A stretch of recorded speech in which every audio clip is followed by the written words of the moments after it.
Hello, and welcome to our fourth class on the book of Revelation. Let's start with a quick review. Revelation shows how God needs to radically topple the human systems that enslave and degrade humans, including political, economic, and religious systems. God will rescue all those who follow him, though they may endure suffering at the hands of those who reject God. God will destroy those who are destroying his good creation. He won't destroy creation itself. And it may appear that the world is winning at times, but God's victory is assured. Revelation deals with the problems of the seven churches. They're facing persecution, pressures to assimilate into the surrounding culture, and a slide into complacency over their faith. Revelation's message reassures the persecuted, strengthens the faith of those considering assimilation, and wakes up those who are becoming complacent. We are now entering the second half of Revelation. Think of Revelation chapter 12 as the beginning of Act 2. Act 1 ended with the seventh trumpet blowing, the end of another cycle of plagues, and the two witnesses were resurrected. Part of humanity glorified God, while those who rejected God were judged. Act 2 traces the defeat of Satan. Satan appears and acts through other proxies, including two unusual beasts and a whore. This portion of the book is carefully constructed. Here is a classic chiastic structure we find in many places in the Bible. The fate of Satan functions as the bookends of the chiasm, while the middle is occupied by the destiny of the two beasts and the whore. John is writing of a cosmic battle where the limits of ordinary time and space don't apply. We also will see what are essentially first century special effects as John describes strange beasts and their actions. John is trying to warn his readers of the threat of the power of popular culture that seduces Christians into compromising their convictions. Let's turn now to Revelation 12. John is telling a story of a dragon and a woman that his first readers would have immediately recognized as a retelling of a popular story. The story is of a dragon named Python and the goddess Leto, the mother of the god Apollo. When Leto was pregnant, the goddess Hera was jealous and sent Python, a red snake, to kill her and her child. But the north wind rescued Leto by carrying her to the island of Delos, where she gave birth to the twins Apollo and Artemis. Apollo set off 4 days after his birth, apparently gods mature quickly, to slay Python. Keep in mind, the Emperor Nero liked to be thought of as the god Apollo. As Revelation 12 opens, we must note an important detail here. This is a sign, not a literal story, but a story told to illustrate a point. The first sign is a pregnant woman who has a crown of 12 stars, representing a cosmic queen. The second sign is a red dragon that is very powerful. We'll find out more details about its head and horns in a little bit. The dragon's hatred of the woman is evident in its appearance. It has 7 crowns on its head, showing it has aspirations to reign. The woman and her child are rivals of the dragon, so they must be slain. The woman gives birth to a child who will rule with a rod of iron, which echoes Psalm 2. The effect is that John's readers identify this child as Jesus, who is in danger from the powers who seek to destroy him. Now, we may think the woman represents Jesus' mother, Mary, but remember the symbolism we're dealing with. There are 2 images converging. One is of Eve, who was promised in Genesis 3 that her seed would crush the serpent's head. The second is Israel, who is often referred to as daughter Israel. She represents the entire story of God's people. So God will use Israel to rescue the people from evil, and God will crush Satan through the descendant of Eve, who is Jesus. This is why we have the sun robing the woman, the moon is her footstool, and the crown of 12 stars. She represents the whole story that started with creation and the fall. The dragon attempts to eat the newborn baby, but the baby is swooped away into heaven where he's at God's throne. This is the story within the story. The woman, who is Israel, and the child, who is Jesus, are bringing God's plans to completion in the world, but the dragon attempts to thwart all their efforts. We know historically that in the years leading up to Jesus' birth, the nation of Israel was attacked on all sides, and Herod himself attempted to kill Jesus when he slaughtered the baby boys who were less than 2 years old. Now, when the boy was snatched away into heaven, it's Jesus who is on the throne, not the dragon. This leaves the woman, who represents the faithful people of God, in danger. So she flees to the desert to be cared for by God. Remember the Exodus and the wilderness wanderings. But this time of needing to hide is limited. 1,260 days is 3.5 years. The woman, who represents the church, answers the question that was posed earlier. Are the readers spectators or participants in this cosmic battle? The answer? They are participants and in the middle of the action. No surprise, the dragon is furious. Jesus sitting on the throne is the catalyst for an epic battle with cosmic consequences. The angel Michael appears. We know from Daniel that Michael is an angelic prince who defeats the powers that oppose God's people and who protects them. According to the book of Jude, Michael is an opponent of the devil. So, Michael leads an army of angels who fight the dragon and his angels. Michael and his angels defeat Satan. Notice this happens in the space of 2 verses. Michael fought, Satan lost, Satan thrown out of heaven, period, the end. Here we finally uncover the identity of the serpent in the Garden of Eden. It's Satan. The picture of Satan as a fallen angel is a composite taken from Isaiah, the apocryphal book Wisdom, the Gospel of Luke, and the book of Jude. Satan had access to both heaven and earth before the war with Michael.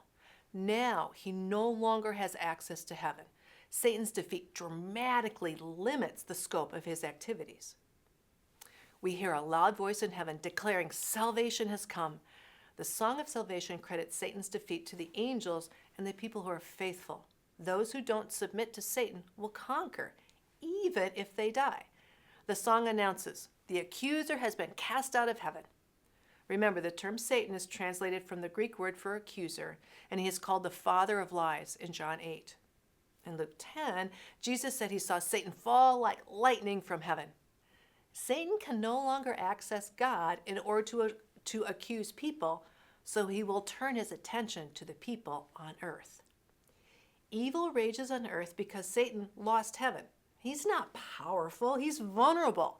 He's hemmed in, and now he only has earth to roam in. He's furious and ferocious.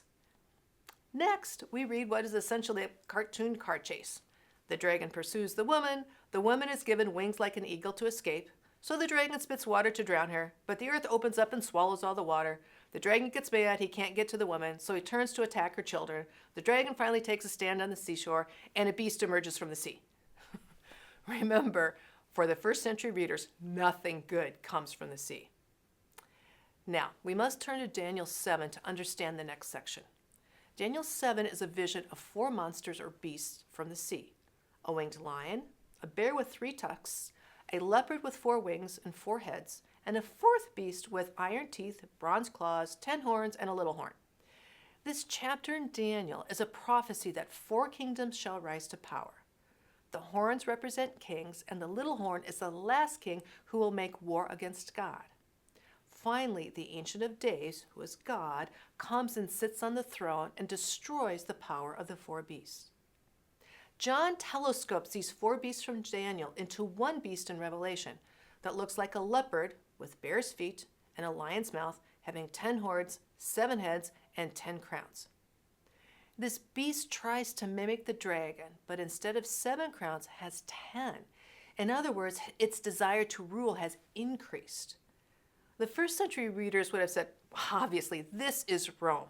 Rome, a pagan empire, used dark powers to continue its rule. The head of the beast that appeared to have been wounded and healed pointed John's readers to Nero. For the early Christians, Nero was the supreme embodiment of evil. Nero essentially declared war on Christians. He had them torn to pieces by dogs, crucified them, burned them alive. Nero committed suicide in 69 AD and was followed by 4 emperors in 1 year, the 4th being Vespasian. Vespasian's son, Titus, destroyed the Jerusalem temple, burning it to the ground. Then, rumors started circulating that Nero was alive, and imposters even tried posing as him. This is the detail about the beast's head being healed. 2 important questions are asked in verse 4. Who is like the beast? You might answer, no one. But John has prepared his readers to see through the deception of the beast. The second question is, who can fight against the beast? You might think, nobody. But John has prepared his readers to see the beast has already lost the battle. Jesus' followers are not to despair because they have their names written in the book of life. They are encouraged to endure because they know who is really in charge. In fact, because suffering is a part of life, Christians shouldn't act like the beast and inflict more damage. Now, John sees a second beast coming from the earth, who is the third member of this demonic trinity. We have Satan as the dragon, Rome as the beast from the sea, and now the local authorities as the beast from the land. Being from the land symbolizes something that's local. Notice, this beast's features are a distortion of the lambs. God sent the lamb into the world to suffer and to die. Satan was kicked out of heaven and sent the beast into the world to make others suffer and die. The lamb shares the throne, power, and authority of God. The beast shares the throne, power, and authority with Satan. When the lamb appeared in the heavenly throne room, it looked like it was slaughtered. The beast had a head that looked like it was slaughtered, but was healed. The goal of the lamb is to encourage the world to worship God. The goal of the beast is to force the world to worship Satan. John is describing a parody, a fake that looks real. The dragon, Satan, gives power to the beast from the sea, Rome, to rule the world. The beast from the land, the local authorities, force others to worship the beast from the sea, the Roman emperors, so that they stay on the good side of Rome and Satan. See, John is trying to get us to see the whole picture. Evil isn't just in our local communities, but in the whole world. Verses 14 and 15 are idle satire, similar to what the Old Testament prophets used. Satire is a weapon the powerless wield against the powerful by altering perceptions, for instance, by turning their fear into ridicule. In the pagan world, there were those who used trickery to make idols move and talk to evoke fear in the community. John heaps scorn on those who try to control people through deception, especially when it causes people to give in to their fears. Now, everyone is marked, either by the beast or by God. This mark of who you follow, who you worship, becomes the dividing line for acceptance in society. In ancient Rome, you had to sacrifice to the Roman emperor in order to be allowed into the market to do business. So a Christian could choose to stay true to God, but then you'd lose your livelihood and not be able to put food on the table. Or you could succumb to the local authorities and make the sacrifice to Caesar. You'd keep your job, but you'd lose your integrity. You see, our commitment to God isn't confined to an hour on the weekend, but must go into the workplace. Our faith is challenged by economic pressures. Are the products you buy cheaper because they're produced under unfair labor standards? Does the company you work for honor their employees with fair wages and care for the environment? You see, our faith is lived out in our communities. Now, we come to one of the most often misunderstood verses in Revelation. Remember, in Jewish understanding, 7 is a number of perfection. So if you fall just short of 7, in other words, the number 6, you have imperfection. Cite the number 6 3 times, and you symbolize the ultimate imperfection. Thus, the beast is known by the number 666, signifying the ultimate in discontent and destruction. Now, how did John's readers understand the number 666? Each Hebrew letter was assigned a numeric value, and in Hebrew, Nero Caesar totaled 666. Now, this didn't stop people from trying to decode 666 to identify who they thought was the Antichrist in their own times. But this is extremely difficult if you don't know the name John is alluding to. There are a large number of combinations you can form. For instance, 666 can be associated with Pope Innocent or Pope Benedict, Ronald Reagan, and even Barney, the cute purple dinosaur. Since it's difficult to pinpoint any one person outside of Nero, it must mean the threats of a power-hungry leader aren't limited to one time or one place. A better question to ask is, when is the beast's presence not a danger? When is idolatry not a threat? When are the followers of Jesus not pressured to compromise their faith? Let's let the text point us to the truths God is revealing, rather than trying to decode a number as kind of a party game. In Revelation 14, John reports a vision of the Lamb standing in victory. The Lamb is holding the high ground, unlike either the beast from the sea or the beast from the land. Mount Zion is where the faithful gather in safety to worship, and it usually means Jerusalem. But in this case, Mount Zion is a symbol of where Jesus is with his followers. Jesus has 144,000 followers wherever he goes. A new song is sung before the throne. This song is heard only by the followers of the Lamb, and only they can learn it for their holy priests. Another perplexing aspect of the 144,000 is that they're virgins. Actually, this text isn't about virginity, but how a warrior is expected to abstain from sex before a battle. In the Old Testament, special purity rules were in effect prior to war, and these rules included abstinence. Remember how Uriah wouldn't go home to sleep with his wife Bathsheba when David called Uriah home from the front. A little aside here. Cult leaders have often used Revelation to justify themselves and to control others. Yet, often they have multiple wives and many children by these wives. Whoops, they didn't read Revelation very closely. These warriors are the first fruits. Again, an allusion to the Old Testament sacrificial system. The first part of the harvest was offered to God in recognition that God provided the harvest and that God would bring more crops in. In this case, John trusts that God will add more Christians to the community. And note, these followers reject lies and are blameless. They weren't deceived by the dragon or either of the two beasts. Now, 3 angels bring messages to John. The first angel brings the good news for all generations, an eternal gospel.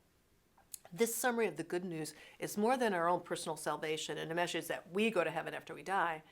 The good news is that God reigns. He is coming back, and he will rescue his people and creation with power. The angel invites all to join in praising God, warning the people not to worship human leaders or worldly power. A second angel appears with a message of judgment. This is the first time Babylon is introduced into the text.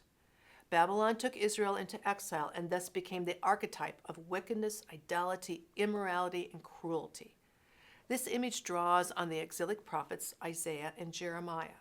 Isaiah 44 through 55 announced God would rescue Israel from Babylon and that Babylon would have to drink the cup of God's wrath. Jeremiah lived during the invasion of Babylon, witnessing the atrocities the army inflicted on the people. He declared God's judgment against the wicked nations of Egypt, Moab, the Philistines, the Ammonites, and Damascus. But the ultimate focus of Jeremiah's prophecies was Babylon, who got 2 chapters worth of doom oracles compared to 1 chapter for the other nations.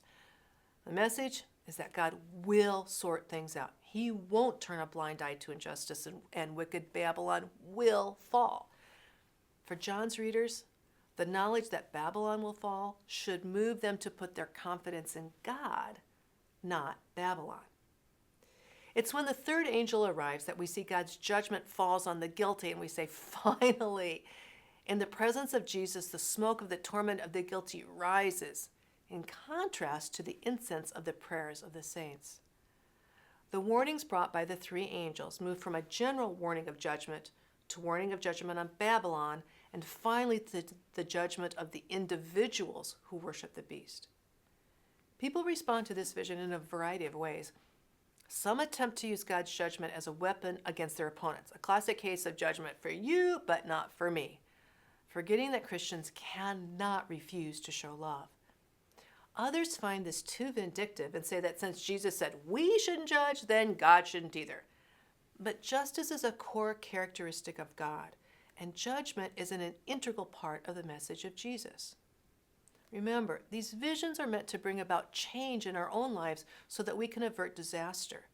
To dismiss the reality of the danger we face, or to shut ourselves off from the reality of hope, distorts the message. We really should read this vision as a warning. Evil is seductive and can swallow people whole, so be on your guard. We shouldn't try to explain away evil or put a spin on it, but pay attention to God's call to repentance and seek his mercy. Verse 14 brings allusions to Daniel chapter 7 again. We see one like the Son of Man coming to gather the harvest. The image of the grain harvest is one of great joy. Growing up as an Iowa farm girl, I can attest to how wonderful the fall harvest season is. John uses the harvest as an image of salvation. Gathering and pressing the grapes symbolizes deliverance through suffering. John repeats the image of the winepress again in Revelation 19 and announces the fall of Babylon again in Revelation 18 to emphasize the reality of judgment. Grapes and wine are often used as images of Israel. So here the faithful people are ready to be saved, to be harvested. A second angel joins the Son of Man in this harvest. Again, we have some juxtaposition of images here. The winepress should be an image of joy, yet it is the winepress of God's wrath, much as we heard of the anger of the Lamb earlier. The winepress of God's judgment is an echo of Isaiah 63, where God judged the wicked nations. The winepress is located outside the city, just as Jesus was crucified outside the city of Jerusalem. So the winepress of God's anger is where those who worship the dragon will be judged. This vision ends with the image of a river of blood. We're reminded of Ezekiel and how he measured the river of the water of life coming from the temple. The question is, will this river bring life through the suffering of the martyrs or judgment for the unrighteous? Again, John reinforces the message that God's time will come. He will judge wickedness and rebellion and bring his people home, even if they're martyred before they're gathered in. After the river of blood, we find ourselves back in the heavenly throne room. These repeating visions of heaven stress that this is the future God and the Lamb want for creation. The Song of Moses in Exodus is a song of liberation from slavery. Now it becomes a song of liberation through the Lamb. Read closely, and you'll find the song focuses on the conversion of people and not the destruction of an enemy. The judgments reveal the wicked empire and the local authorities who become more and more powerful to the point they feel they have license to make money, power, and pleasure wherever they want. People can't go to the authorities for relief because the authorities are corrupt, so they cry out to God like the Israelites did when Egypt enslaved them. Just like God judged Egypt and freed the Israelites, God will put all things right and undo the chaos of the world. People will see God's actions and want to come and worship him. John notices the throne room contains a tabernacle which opens to reveal 7 angels and the 7 last plagues. And we're about to spiral down again. Some important takeaways. Revelations 12 to 22 traces the defeat of Satan. John describes a cosmic battle where ordinary limits of time and space don't apply. Satan appears to act through other representatives. We first encounter 2 beasts. Popular culture has the power to seduce Christians into compromising their convictions and relaxing into complacency. Thanks for joining us. I'd encourage you to download the discussion guide and resources that are online. Next time, we'll look at the whore and the bride. So please read Revelation 15 to 19 to prepare. Until then, keep the faith.